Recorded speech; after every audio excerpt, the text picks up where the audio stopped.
Au cœur de l'ancien Israël, en des temps d'oppression et de chaos, émergea l'imposante figure de Déborah, une femme d'une foi inébranlable, choisie par Dieu pour guider son peuple. La parole de Dieu transforme. Abonnez-vous à la chaîne et activez la cloche de notification pour ne manquer aucune étude susceptible de changer votre histoire. Déborah était une prophétesse qui recevait l'inspiration divine et la sagesse du Seigneur. En tant que juge, elle réglait les conflits et offrait conseil. Ses paroles portèrent le poids de l'autorité divine. La sagesse de Déborah était reconnue de tous.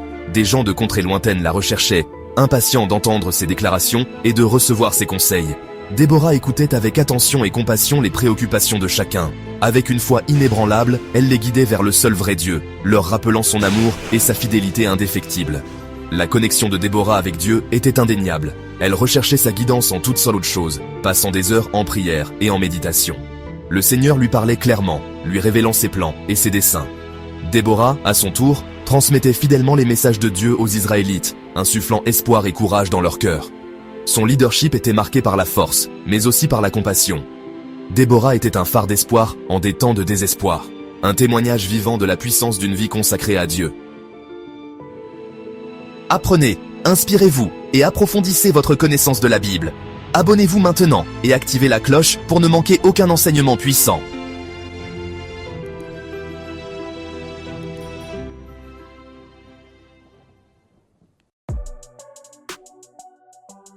Pendant 20 longues années, les Israélites ont subi la brutale oppression de Jabin, le roi de Canaan. Son armée, dirigée par l'impitoyable Sisera, a infligé des souffrances inimaginables au peuple élu de Dieu. Les Israélites ont imploré le Seigneur, le cœur rempli de désespoir. Ils aspiraient à un libérateur, quelqu'un qui pourrait briser les chaînes de l'oppression et les guider vers la liberté. Dieu a entendu leurs supplications, il a vu leur douleur et leurs besoins désespérés de libération. Et dans son infinie sagesse, il s'est adressé à Déborah, sa fidèle servante. Il l'utiliserait pour orchestrer la libération de son peuple, pour démontrer sa puissance et sa force contre ses ennemis. Dieu a parlé à Déborah, lui donnant un ordre clair. Appeler un homme nommé Barak, un guerrier courageux. Déborah devait l'informer que le Seigneur l'avait choisi pour diriger l'armée israélite contre Sisera. Dieu a promis la victoire, assurant à Déborah qu'il livrerait ses ennemis entre ses mains. Avec chaque vidéo, une nouvelle leçon biblique pour fortifier votre foi. Ne la manquez pas. Abonnez-vous et activez la cloche de notification pour grandir spirituellement.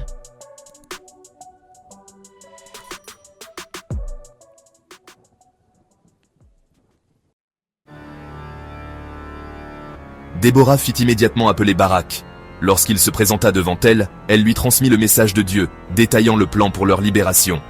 Barak écouta attentivement, le cœur partagé entre la crainte et l'espoir. Il savait qu'il s'agissait d'un appel divin, une occasion de combattre pour son peuple et sa liberté. Cependant, la peur le retenait encore. Il doutait de ses propres capacités. Barak hésita, exprimant sa réticence à diriger l'armée, à moins que Déborah n'accepte de l'accompagner. Il avait besoin de sa foi inébranlable et de l'assurance de la présence de Dieu qu'elle apportait. Déborah, sans hésiter, accepta d'accompagner Barak. Elle savait que sa présence remonterait le moral de l'armée israélite. Cependant, elle prophétisa également que la gloire de la victoire ne reviendrait pas à Barak. Dieu avait décrété que Sisera serait vaincu par une femme. Barak rassembla 10 000 hommes des tribus de Nephtali et de Zabulon. Avec Déborah à ses côtés, ils marchèrent vers le mont Tabor, le cœur battant entre la peur et l'excitation. L'armée de Sisera, forte de ses 900 chars de fer, les attendait dans la vallée. La vue de l'armée cananéenne était intimidante. Leurs chars brillaient d'un éclat menaçant sous le soleil brûlant. Déborah, sentant la peur menacée de s'emparer de l'armée israélite, prononça des paroles d'encouragement et de foi. Elle leur rappela que le Seigneur était avec eux, combattant à leur côté. Ces paroles embrasèrent leur cœur, remplaçant la peur par le courage et la détermination. Alors, Dieu intervint. Une pluie torrentielle se mit à tomber, transformant le champ de bataille en un bourbier. Les chars cananéens, autrefois symboles de leur puissance, s'enlisèrent dans la boue, rendus inutilisables. La panique se répandit dans les rangs cananéens, tandis que les Israélites, fortifiés par la puissance de Dieu, pressèrent leur attaque. La bataille faisait rage, mais l'issue n'a jamais fait aucun doute. Le Seigneur a combattu pour Israël ce jour-là, défaisant l'armée de Sisera. Les forces cananéennes, vaincues et terrifiées, furent mises en déroute. Sisera, cherchant désespérément à échapper au carnage, abandonna son char et s'enfuit à pied. La victoire d'Israël est un témoignage de la fidélité de Dieu et de son amour indéfectible pour son peuple. Déborah et Barak, remplis de gratitude et d'émerveillement, élevèrent leur voix dans un chant de louange au Seigneur. Leur cantique de victoire, consigné dans le livre des juges, demeure un témoignage éternel de la puissance et de la fidélité de Dieu. Ils célébraient non seulement le triomphe militaire, mais aussi le courage des Israélites, qui, après des années d'oppression, se sont levés pour combattre pour leur liberté. Le cantique devint une source d'inspiration pour les générations futures, un rappel que Dieu est toujours avec son peuple, combattant pour lui-même dans ses heures les plus sombres.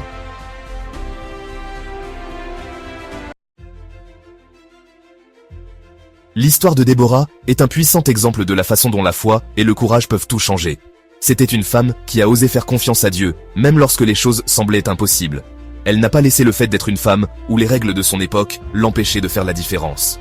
Au contraire, elle a répondu à l'appel de Dieu avec une foi inébranlable, devenant une alliée de Dieu et une lumière d'espoir pour son peuple. Son histoire nous enseigne que Dieu peut utiliser n'importe qui, peu importe son origine, homme ou femme, quelles que soient ses faiblesses, pour accomplir sa volonté. Lorsque nous lui offrons nos vies et que nous sommes disposés à le servir, il peut nous utiliser de manières extraordinaires. L'héritage de Déborah va bien au-delà de son époque. Son histoire nous inspire encore aujourd'hui, nous rappelant qu'avec Dieu, tout est possible. Comme Déborah, nous sommes appelés à vivre avec courage et foi, en faisant confiance au plan de Dieu, même lorsque nous ne les comprenons pas pleinement. La parole de Dieu change des vies. Abonnez-vous à la chaîne et activez la cloche de notification pour ne manquer aucune étude qui pourrait changer votre histoire.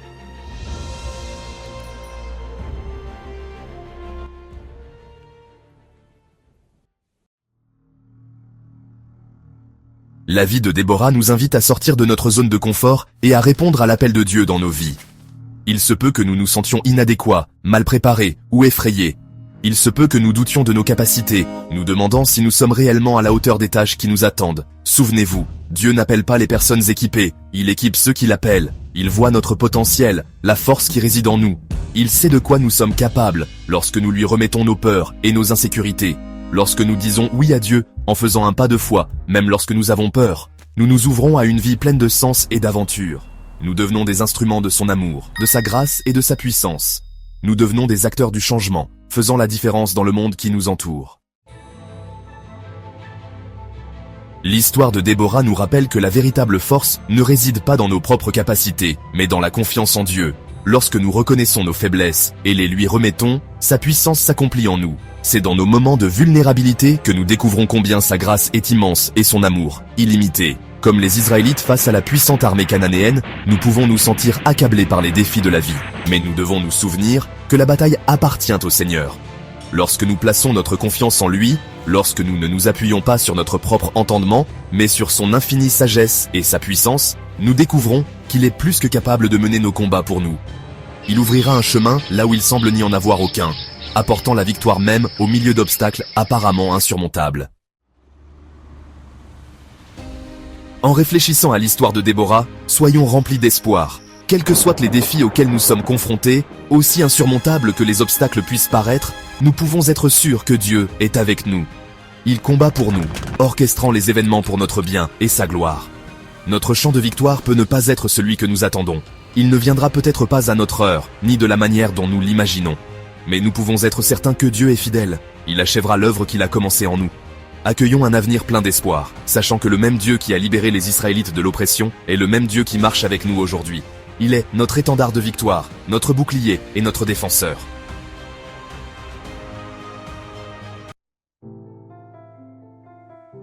L'histoire de Déborah n'est pas simplement un récit ancien confiné aux pages de la Bible. C'est un message intemporel d'espoir et de courage qui transcende le temps et les cultures.